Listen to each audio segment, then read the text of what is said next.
Bismillahirrahmanirrahim. Assalamualaikum warahmatullahi wabarakatuh. Alhamdulillahirrabbilalamin. Puji syukur kehadirat Allah subhanahu wa ta'ala, serta salawat kepada Nabiullah Muhammad sallallahu alaihi wasallam. Allahumma salli ala Muhammad wa ala Muhammad. Alhamdulillah, pada kesempatan hari ini insyaallah kita akan membahas materi kedua, yaitu tentang kebenaran penurunan Al-Quran. Namun sebelumnya kita harus terlebih dahulu mengetahui kompetensi dasar.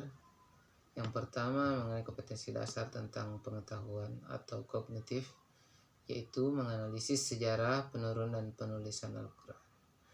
Kemudian yang kedua adalah kompetensi dasar tentang keterampilan atau psikomotorik, yaitu menyajikan hasil analisis sejarah penurunan dan penulisan Al-Quran. Yaitu menyajikan hasil analisis sejarah penurunan dan penulisan Al-Quran. Kemudian tujuan pembelajaran yang pertama menghayati kebenaran penurunan Al-Quran. Yang kedua memahami penurunan dan penulisan Al-Quran secara bertahap. Yang ketiga menganalisis sejarah penurunan Al-Quran. Adapun peta konsep ialah yang diturunkan adalah Al-Quran, kemudian Al-Quran ini diajarkan, dan kemudian Al-Quran itu ditulis. Selanjutnya, turunnya Al-Quran merupakan suatu kejadian yang sangat mengagetkan sekaligus menggembirakan hati Rasulullah Shallallahu Alaihi Wasallam. Proses penurunan wahyu sangatlah berat karena diturunkan melalui perantara malaikat Jibril. Saat malaikat Jibril menyampaikan wahyu tersebut, Rasulullah merasa berat karena tidak bisa melaksanakan perintah malaikat Jibril. Tetapi setelah berkali-kali malaikat Jibril mengulang, akhirnya Rasulullah SAW dapat menerimanya. Ini adalah foto Gua Hira, tempat pertama kali Rasulullah SAW menerima wahyu. Selanjutnya, yang pertama materi yang akan kita bahas yaitu pengertian turunnya Al-Quran. Secara majasi, turunnya Al-Quran diartikan sebagai pemberitahuan dengan cara dan sarana yang dikehendaki Allah Subhanahu wa Ta'ala, sehingga dapat diketahui oleh para malaikat di Lauh Mahfuz dan oleh Nabi Muhammad SAW di dalam hatinya yang suci. Adapun tentang kaifiat turunnya Al-Quran itu terjadi perbedaan antara para ulama. Dalam hal ini ada 3 pendapat. Yang pertama, Al-Quran itu diturunkan ke langit dunia pada malam Al-Qadar sekaligus lengkap, dari awal sampai akhir. Kemudian diturunkan berangsur-angsur sesudah itu dalam tempo 20 tahun atau 23 tahun atau 25 tahun, berdasarkan pada perbedaan yang terjadi tentang berapa lama Nabi Muhammad bermukim di Mekkah sesudah beliau diangkat menjadi Rasul.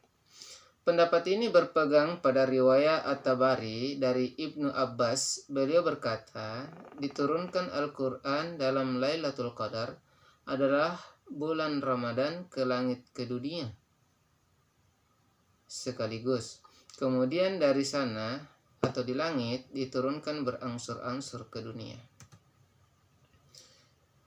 Bagian yang kedua atau B, Al-Quran itu diturunkan ke langit dunia sebanyak 20 kali Lailatul Qadar dalam 20 tahun atau 23 kali Lailatul Qadar dalam 23 tahun atau 25 kali Lailatul Qadar dalam 25 tahun.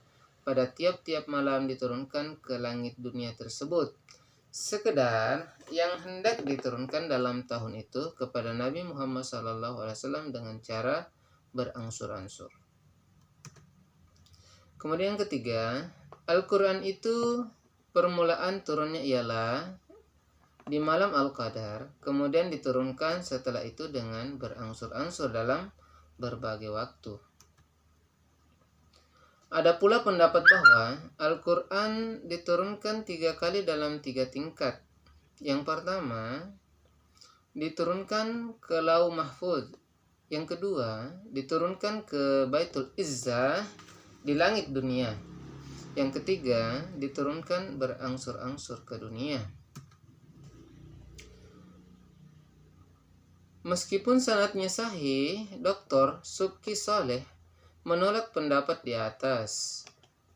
Karena turunnya Al-Quran yang demikian itu termasuk bidang yang gaib dan juga berlawanan dengan zahir Al-Quran. Yang harus kita perhatikan dan harus kita pahami di sini adalah Al-Quran diturunkan dalam waktu 22 tahun, 2 bulan, 22 hari, yaitu mulai dari malam 17 Ramadan tahun 41 dari kelahiran Nabi sampai 9 Zulhijjah Haji Wada tahun 63 dari kelahiran Nabi atau tahun 10 Hijriah. Permulaan turunnya Al-Quran ketika Nabi SAW bertahanus atau beribadah di Gua Hira. Pada saat itu turunlah wahyu dengan perantara Jibril Al-Amin dengan membawa beberapa ayat Al-Quran. Surah yang pertama kali turun adalah Surah Al-Alaq ayat 1-5. Sebelum wahyu diturunkan, telah turun sebagian irhas atau tanda dan dalil, sebagaimana hadis yang diriwayatkan Imam Bukhari dengan sanad dari Aisyah yang menunjukkan akan datangnya wahyu dan bukti nubuwah bagi Rasulullah SAW yang mulia. Di antara tanda-tanda tersebut adalah mimpi yang benar dikala beliau tidur dan kecintaan beliau untuk menyendiri dan berkhalwat di Gua Hira untuk beribadah kepada Allah Subhanahu wa Ta'ala. Selanjutnya, yang kedua, pengertian penulisan Al-Quran. Penulisan Al-Quran adalah proses penulisan Al-Quran dari wahyu yang diterima Nabi Muhammad SAW hingga selesai dikumpulkan dalam sebuah tulisan berupa mushaf atau kitab berjilid. Pada zaman Khalifah Utsman bin Affan, penulisan dan pengumpulan Al-Quran ini melewati 3 fase. Yang pertama, zaman Nabi. Tahap pertama adalah zaman Nabi Muhammad SAW, di mana pada tahap ini hafalan para sahabat lebih banyak berperan daripada tulisan-tulisan yang masih terpisah-pisah. Siapa saja di antara para sahabat yang mendengar suatu ayat, maka akan langsung menghafalnya atau menuliskannya dengan sarana seadanya di pelepah kurma, potongan kulit, permukaan batu cadas, atau tulang belikat unta. Jumlah para penghafal Al-Quran sangat banyak. Selanjutnya, yang kedua, zaman sahabat Abu Bakar.